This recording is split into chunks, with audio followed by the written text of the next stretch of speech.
नमस्कार, मैं आनंद प्रकाश आज आपके इस वीडियो के माध्यम से power generation and transmission system को समझाने का प्रयास कर रहा हूं।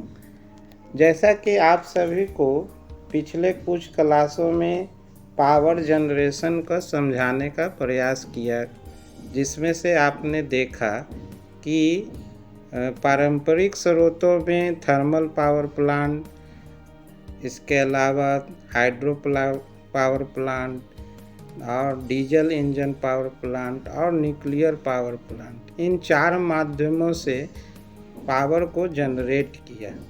इसके अलावा गैर पारंपरिक स्रोतों में हमने आपको solar power plant, wind power plant और इसके अलावा गोबर gas plant, tidal power plant, इन सभी माध्यमों से भी पावर जनरेट करने का विधि सिखाया।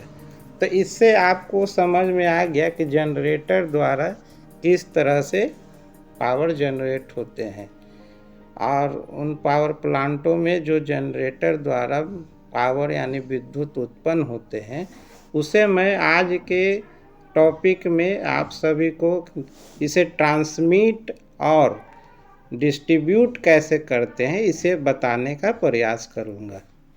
तो इसे एक पिक्चर में मैं दिखला रहा हूं कि पावर जनरेशन जिस जगह पर होता है जनरेटिंग स्टेशन में, वहां से क्या किया जाता है कि उस जनरेटिंग पावर को यानी जो 11,000, 33,000 या 66,000 वोल्ट के क्रम में हम जिसको जनरेट करते हैं विद्युत को, उसे और वहाँ से स्टेप अप ट्रांसफार्मर के माध्यम से ज़्यादा विद्युत पावर में बदल कर उसे आगे ट्रांसमिट कर दिया जाता है। ठीक है, ट्रांसमिट करने के बाद उसे ट्रांसमिशन लाइन के थ्रू, जैसे कि आप चित्र में देख रहे हैं कि टावर के माध्यम से एक स्थान से दूसरे स्थान यानी कि अब ग्रिड को पावर भेजा जाता है। ग्रिड वो ऐसा स्थान होता है जहाँ पर कई पावर स्टेशनों का विद्युत इकट्ठा होता है। कहने का तात्पर्य है कि 3 से 4, 5 स्टेट का भी पावर उस ग्रिड के पास उपलब्ध होता है अनेक पावर स्टेशनों से। और ग्रिड का काम है कि वहाँ से कंट्रोलिंग करते हुए उस विद्युत पावर को यानी इलेक्ट्रिक पावर को फिर आगे सब स्टेशन को भेजा जाता है। और सब स्टेशन फिर क्या करते हैं कि हम उपभोक्ताओं के पास पावर को भेजते हैं। ठीक है, तो इसे अगले चित्र में मैं दिखा रहा हूँ जिससे आपको और अच्छी तरह से समझ में आए। तो एक लेआउट के माध्यम से मैं दिखा रहा हूँ कि जनरेटिंग स्टेशन से पावर किस क्रम में आगे बढ़ रहा है।